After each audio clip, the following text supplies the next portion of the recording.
A nonprofit youth theater company in Danville is keeping the spirits up and looking to the future. The I Can Do That Performing Arts Center has found a way to continue performances and rehearsals while maintaining social distancing. Performers are also looking forward to an expanded studio that opens in January. An ongoing capital campaign is continuing to raise money to help pay for it. Joining us now to talk about all of this, we got Shayna Ronen. She's the co-founder and executive director of the I Can Do That Performing Arts Center. Good morning to you. Good morning. Thank you so much for having me. Happy to be here. Of course. And so you guys had a grand opening, which was super exciting. And yes. And, you know, this is an interesting story because you guys were just growing, as so many businesses were when the pandemic hit, which really threatened to kind of shut people down and in some places, unfortunately, close them. And yet you guys have a different story of raising capital, opening a new center, still conducting some outside classes. What do you attribute that to?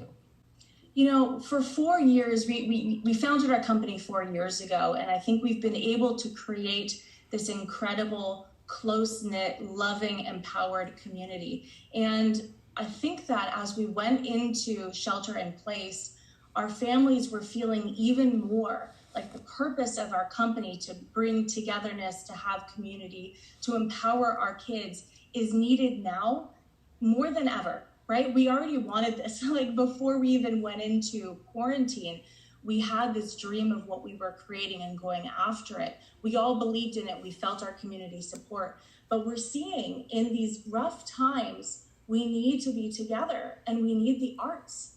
We need catharsis, right? And we need connection.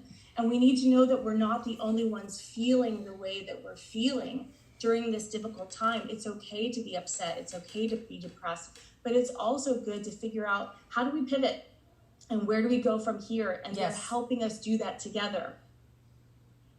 What do you think the biggest pivots have been? You know, I mean, I've seen, backyard classes, right? I mean, you've had to, some people don't have outdoor spaces, some people don't. And really the silver lining maybe in this is that we've seen so many creative, innovative ways to address this, to give people what they really need, whether it's gyms who are working outside, dance classes who are happening outside, because as you said, it is so important to the emotional health. We don't want to just close the door and say, oh, we can't have it, because we do need it. We need it now more than ever, in our opinion. And so we had to pivot immediately. And, when we're still in shock from this first happening, you can't live in that. We had to still serve our kids. We were supposed to start rehearsals for a High School Musical in our studio with 50 kids. So within the first week, we got everything on Zoom, and we had all of our rehearsals with all of our students, 50 of them, over Zoom, and we made it work. And I think it helped with the transition. And then as everything continues to change and things open and things shut back down or whatever it is, we're lucky that we're a small team because we can change very quickly. We can say, let's try virtual classes. Do they want that? Do they not? We were very lucky that I had just moved my family to Danville to be 5 blocks away from the new center, and that I have a totally unfinished backyard that we could use, right? So that was just luck. But I feel like at this point, we're only limited by our ability to be creative and to think out of the box. And thankfully, I have a co-founder that can do all of that, and we can do that together. And so we've been able to, we're saying, kind of just float through this period, right? We might not be thriving as we were before we went into pandemic, but we're just wanting to survive and get through this period so that when we can get to the next level, we're still here. I think while your innovation is so interesting and all of that is so important, and really it's great to see tents in a backyard and saying we're still doing this, the other part of your story that is helpful to people, because I think it is easy to feel like, you know what, now we're just going to hang on by the skin of our teeth and by our fingernails on the edge of this cliff. You had this plan to build a new dance facility and a new center, a new youth center. And, I imagine there was a point where you said, well, I mean, can we even stay open? Should we even do this project moving forward? But to date, the number I saw, I mean, you wanted $750,000. We're looking at pictures of this beautiful center that's being built. You've raised $607,000. So, instead of a story going, well, maybe we were going to start opening this center and now we can't because of the pandemic, it's full steam ahead, which is also very inspiring and gives some people hope.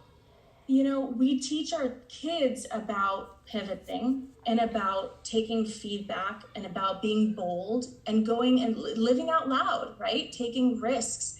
And we feel like what we're doing is a calculated risk because we already had this community that supported us. And as we continued to fundraise over this period, I wouldn't have been shocked at all if it stalled or if it completely stopped and nothing was coming in, and we would have been in a very different position.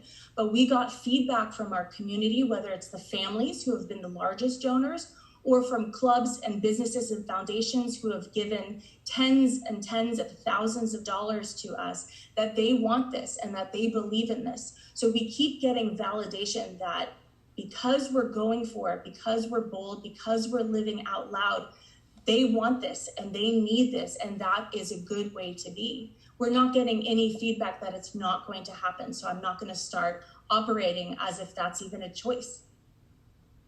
Yeah, well, $400,000 raised during the pandemic tells you that people do not want to let this pandemic take away anything more, as we've gone through this very, very tough time.